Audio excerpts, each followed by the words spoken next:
mulher o seu cântaro, e foi à cidade e disse àqueles homens: Vinde e vede, um homem que me disse tudo quanto tenho feito.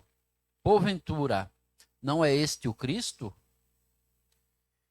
Saíram, pois, da cidade e foram ter com ele. O versículo 39, irmãos, ainda nesse mesmo capítulo. E muitos dos samaritanos daquela cidade creram nele, pela palavra da mulher, que testificou: Disse-me tudo quanto tenho feito. Indo, pois, ter com ele os samaritanos, rogaram-lhe que ficasse com eles, e ficou ali 2 dias. E muitos mais creram nele, por causa da sua palavra. E dizia a mulher: já não é pelo que disseste que nós cremos, porque nós mesmos o temos ouvido, e sabemos que este é verdadeiramente o Cristo, o Salvador do mundo. Amém? Glória a Deus. Sabemos, irmãos, que a missão é o maior projeto de Deus. O maior projeto de Deus na terra é este trabalho missionário, irmãos. Aonde Deus, ele, através deste projeto, ele enviou Jesus para resgatar o homem que havia se perdido por causa do pecado. Em Lucas, no capítulo 19 e o versículo 10, Jesus, ele faz essa afirmação, dizendo que o Filho do Homem, ele veio buscar e salvar todo o que se havia perdido. Veja que Deus, ele, com esse projeto, ele enviou Jesus ao mundo para resgatar o homem caído por causa do pecado. O homem que estava distante de Deus, não é? Como diz o apóstolo Paulo, que afirma que Deus, olhando para a terra, não viu um justo sequer, pois todos estavam destituídos da glória de Deus. E Deus, ele com esse projeto infalível, irmãos, digo que é um projeto infalível porque Deus, ele não falha, não é? E eu já quero te dizer nesta noite que nós somos, não é, fruto desse projeto. Cada um de nós que estamos aqui fomos alcançados por meio desse projeto de Deus. E aqui no capítulo 4 do Evangelho de João, nós encontramos uma história, irmãos, bem conhecida, aonde no início do capítulo 4 tem a epígrafe que fala de uma mulher, a mulher samaritana. Não menciona o nome dela, mas menciona ela como uma mulher samaritana, por causa da sua nacionalidade, por causa da sua origem, não é? Então, é conhecida como a mulher samaritana. E a Bíblia fala, meus irmãos, que Jesus, ele, após saber que os fariseus, não é, estavam incomodados porque Jesus, diziam ele que Jesus batizava mais do que João. No início do capítulo 4, a gente vai ver a Bíblia dizer que não era Jesus que batizava, e sim seus discípulos. E isso fez com que Jesus, meus amados, ele saísse daquela região, não é, da Galileia, e fosse para outra região.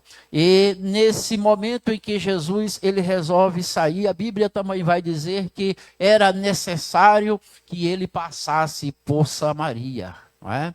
E a Bíblia diz, meus amados, que quando Jesus, ele a caminho do seu destino, Jesus, ele para próximo ali um poço, conhecido como Poço de Jacó. E a Bíblia fala que Jesus, ele encontra ali com uma mulher.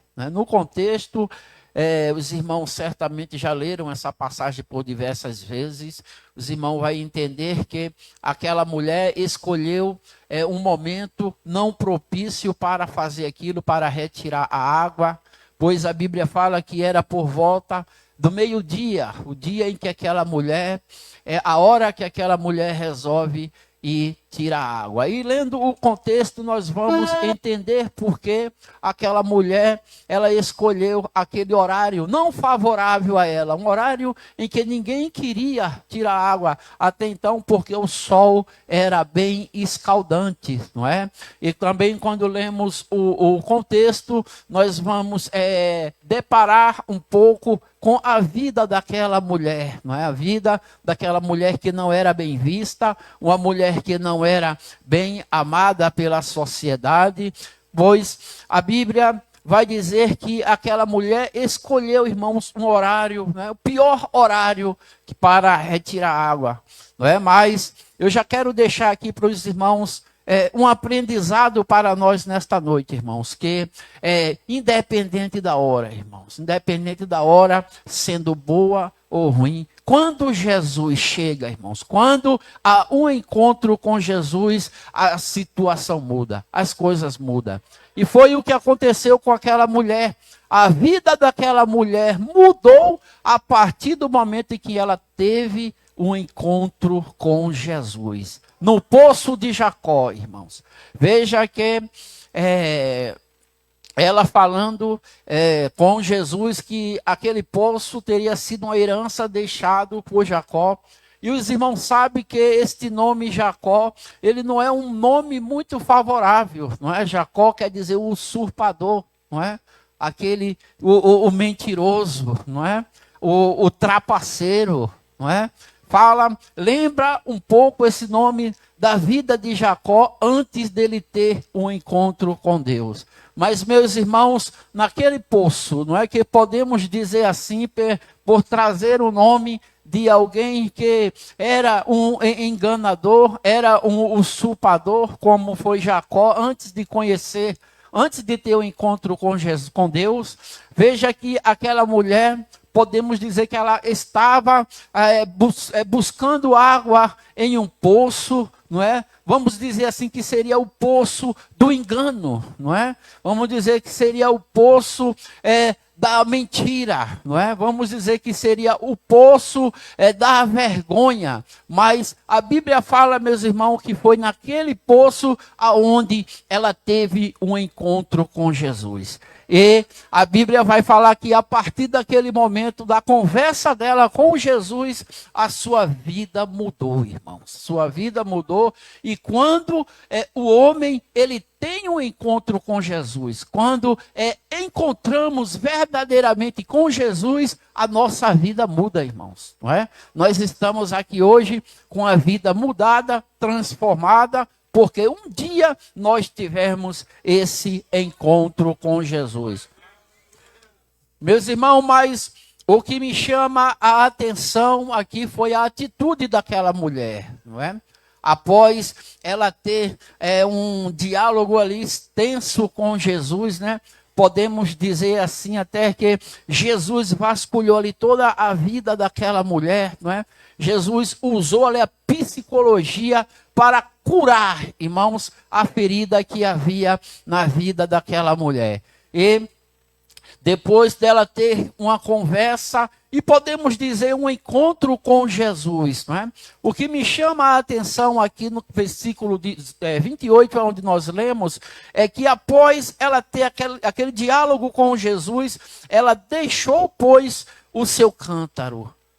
O texto diz que deixou, pois, a mulher o seu cântaro e foi à cidade. E disse aquele homem, aqueles homens que estavam na cidade. Né? Então, a primeira coisa que eu aprendo aqui, irmãos, com essa passagem e com a vida de Jesus com aquela mulher naquele momento, é que quando ela tem esse encontro com Jesus, ela sai dali convertida, irmãos. Aí, isso me faz lembrar do anjo quando ele está escrevendo a carta às 7 igrejas da Ásia, quando ele menciona a carta à igreja de Éfeso, ele faz um pedido, né? Peço que lembre do teu primeiro amor, não é? E podemos dizer que aquela mulher, ela estava vivendo o seu primeiro amor no evangelho, irmãos. Aquela mulher, de imediatamente, ela deixa o seu cântaro aos pés de Jesus e vai anunciar o evangelho. E vai dar testemunho daquilo que Jesus estava fazendo na vida dela.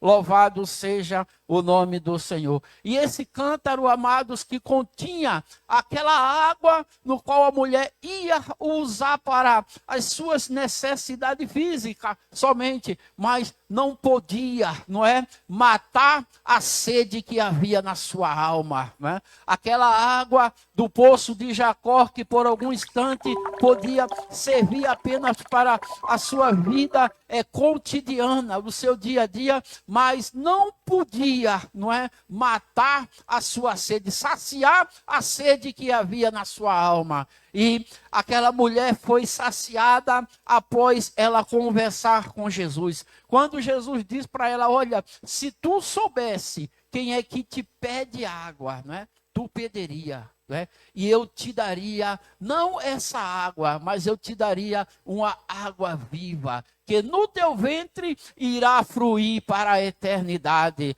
Louvado seja o nome do Senhor. E aos pouquinhos, meus amados, aquela mulher, ela foi bebendo daquela água salutar ali, aonde Jesus e o Espírito Santo ia trabalhando, fazendo a obra na vida daquela mulher. E aos pouquinhos, aquela mulher bebeu daquela água. Daqui um pouco ela reconhece a necessidade de levar os outros irmãos, não é? Aquilo que ela estava vivendo naquele momento.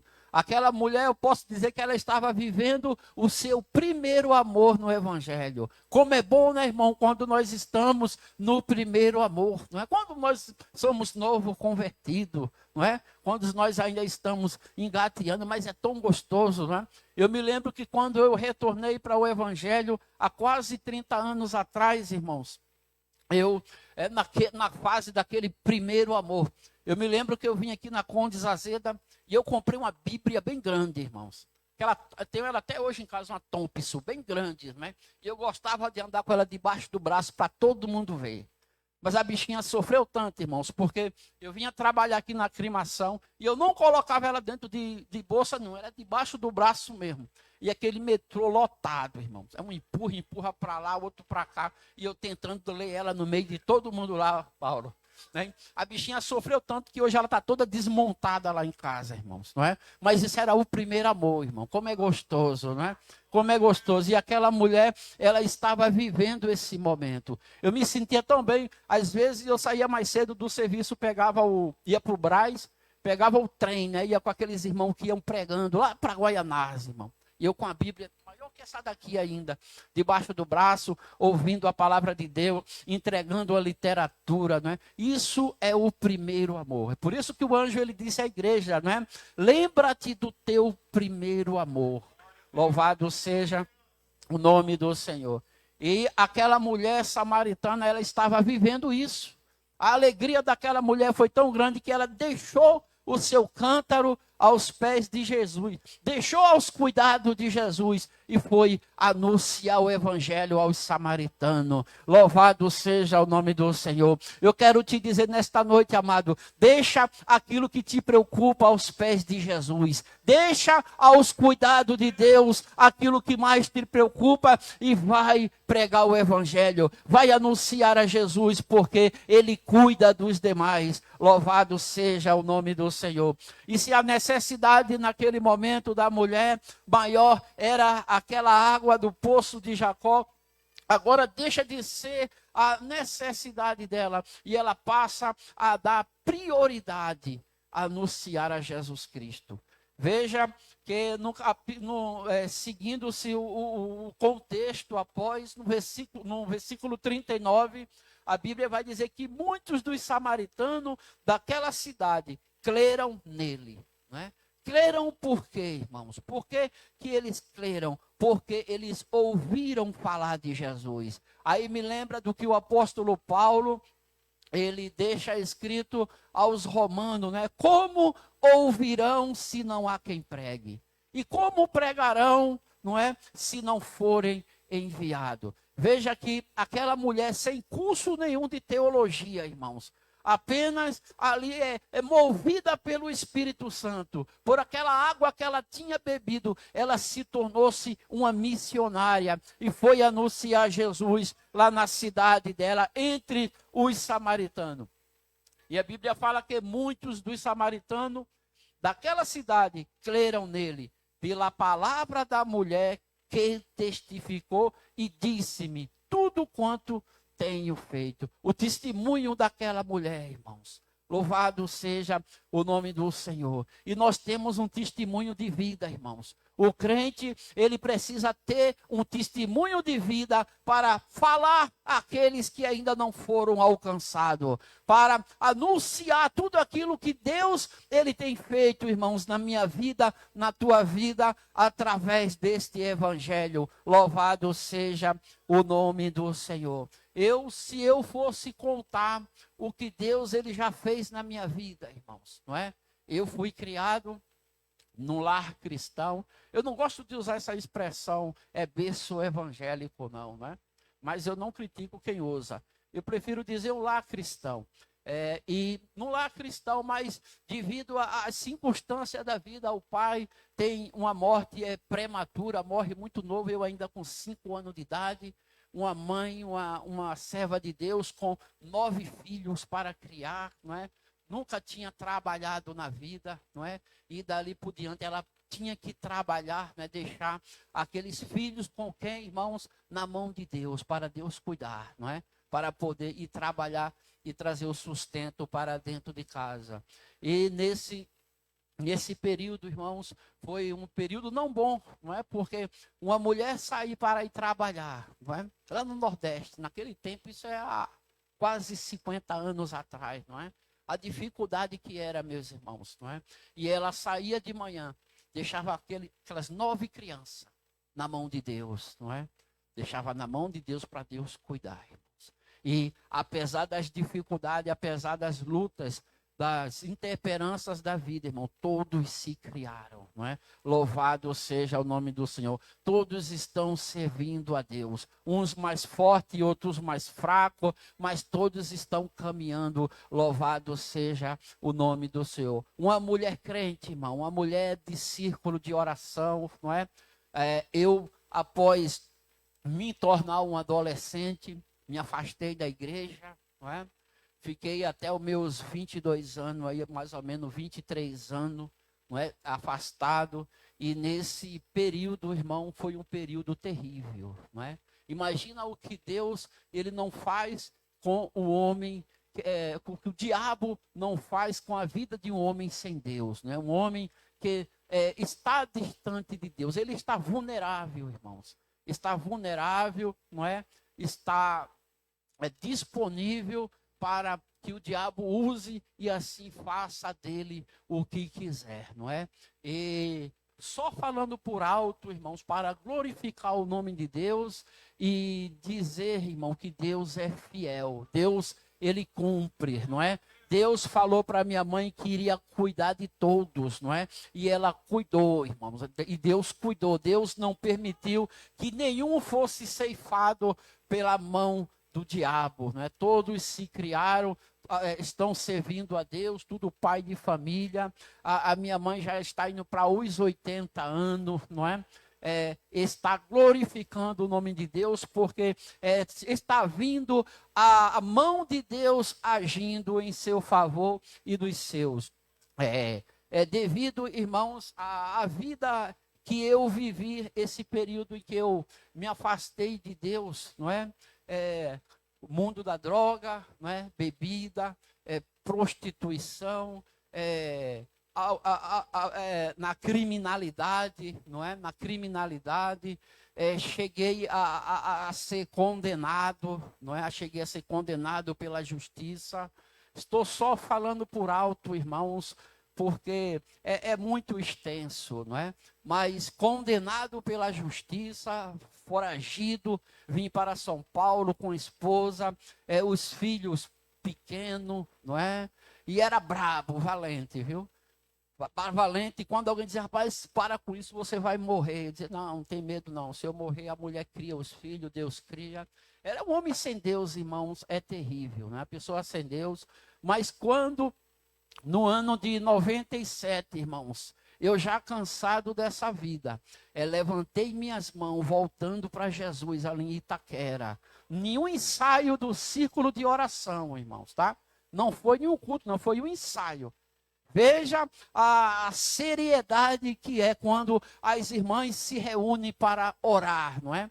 Para ensaiar o seu louvor que ela vai oferecer a Deus à noite. Em um ensaio, eu chego ali em Itaquera, entro ali, aceito a Jesus e a partir dali por diante, irmão, Deus, ele começa a trabalhar na minha vida. Louvado seja o nome do Senhor. E foragido aqui para São Paulo, não comparecia à justiça lá no Recife, e a minha mãe foi lá, não é? E o juiz, a minha mãe disse que a juíza olhou para ela e disse, olha, seu filho, ele não tem para onde ir, não é? Ele não tem para onde ir, ele vai ser preso uma hora ou outra, ele pode ir para qualquer lugar, mas uma hora ou outra ele vai ser preso. E a minha mãe, ela falou para a juíza, disse, olha, eu sirvo um Deus que é poderoso, que pode todas as coisas. Meus irmãos, início eu vim para São Paulo, vivi minha vida aqui, em 97 eu me converti, irmãos. 97 eu me converti, não é?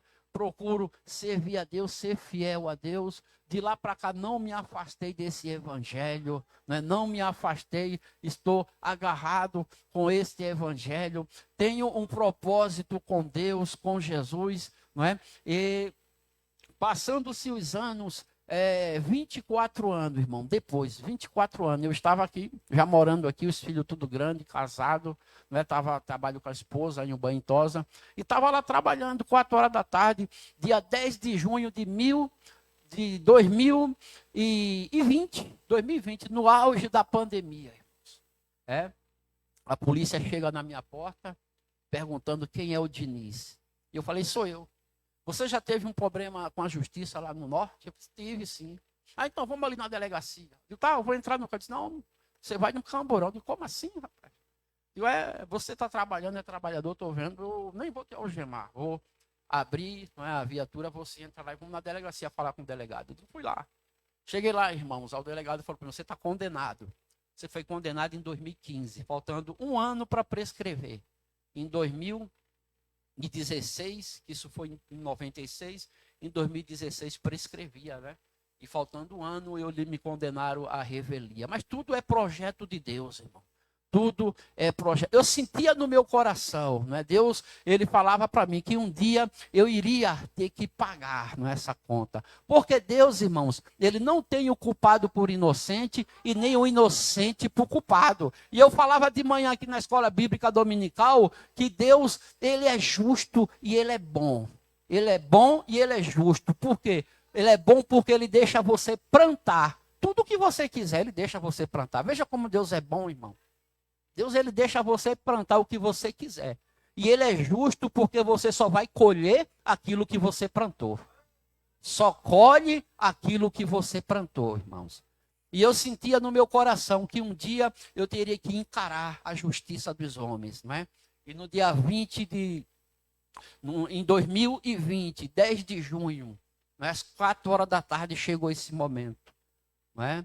E eu fui sem temer, irmão. Fui sem temer, de cabeça erguida, sabendo que devia e que teria que pagar, não é?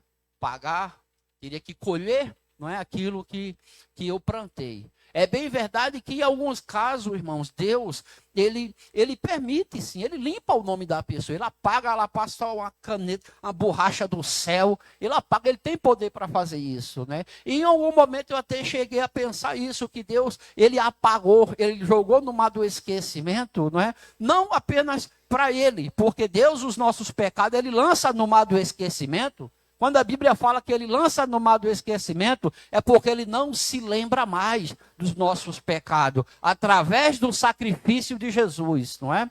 Mas eu sabia que ele poderia fazer isso. E nesse dia, irmão, foi a notícia que eu ouvi, do delegado foi essa: você vai para o presídio, né?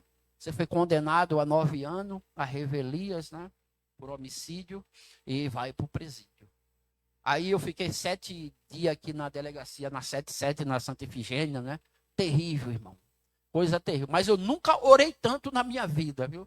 Eu nunca orei, eu nunca li tanta Bíblia, irmão. Deus seja louvado, né? Mas era culto todo dia, né? Todo dia eu acordava de manhã, já tinha uns camaradas lá com baseado de maconha grandão, falando: apaga isso aí que vai ter culto agora. E eles apagavam, paravam de jogar o baralho, e era culto, e era palavra, e era oração, irmão. E louvando a Deus, e passei 7 dias ali na 77, depois me levaram para Parelheiro, né? Presídio de Parelheiro, que é fechado. E Deus ali, irmãos, me honrou naquele lugar, não é? O diretor já chegou até a falar para mim que: rapaz, eu nunca vi um preso assim como você, não é? Irmãos, às vezes numa tarde lá eu ia tomar café na sala do diretor, irmão. Veja só, não é? E quando eu cheguei lá, eu fiquei 14 dias, irmão, por causa da pandemia, na inclusão, não é? Lugarzinho pequeno, tudo separado. Quando foi no 15º dia, eles me levaram para a população. Não é? Para a população que já viveu isso, que sabe como que é. E quando eu cheguei lá no pavilhão B, já fui direto para a igreja, não é? A igreja Assembleia de Deus lá, setor 121, setor da capelania. Não é? Já me apresentei lá e participei do culto à noite. Quando foi durante o dia, teve o culto na quadra, participei também, e o diretor mandou me chamar no dia seguinte, né? Ele disse: olha, recebemos aqui uma carta, né, do Ministério do Belém falando da sua pessoa, e eu não posso mandar você embora para casa, né? Você está condenado, tem que cumprir, a gente está aqui para... É o nosso trabalho, né? Segurar você aqui até o dia que o juiz mandar você embora. Mas eu posso fazer o seguinte, né? A sua carta está para você ir lá para o fundão, né? Lá para o fundão, 700 quilômetros, irmão. É, mas ele disse: eu posso fazer o seguinte, eu posso segurar você aqui. Você quer ir para a ala de trabalho? Eu quero, lógico. Aí já arrumei minhas coisas, meu picuar, como ele fala lá, né? Botei nas costas e ala de trabalho, irmão. Cheguei lá na ala de trabalho, fui empossado lá como pastor da igreja, não é? Deus, através da minha vida, para a glória e o nome de Jesus, Deus, ele me honrou naquele lugar, não é? Nunca tive nenhum problema com ninguém lá, nunca tive nenhuma desavença, né? Saí de lá de cabeça erguida. Tenho testemunho para dar, irmão, do que eu vivi ali dentro, o que a mão de Deus fez por mim. Deus já usou funcionário lá para me chamar e dizer: olha, o que você precisar aqui da rua, você fala para mim que eu trago para você, tá? Os irmãos sabem que remédio lá dentro é uma escassez, não é? Nem tem, irmãos. Se é o que você precisar, eu trago da rua, porque Deus me colocou aqui para cuidar de você, não é? Deus seja louvado. E eu fiquei ali quase 3 anos, irmãos. Quase 3 anos. Dali fui para Franco da Rocha, semiaberto. Fiquei mais 8 meses, não é?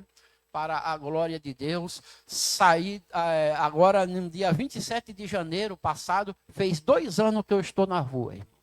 Fez 2 anos que eu estou na rua.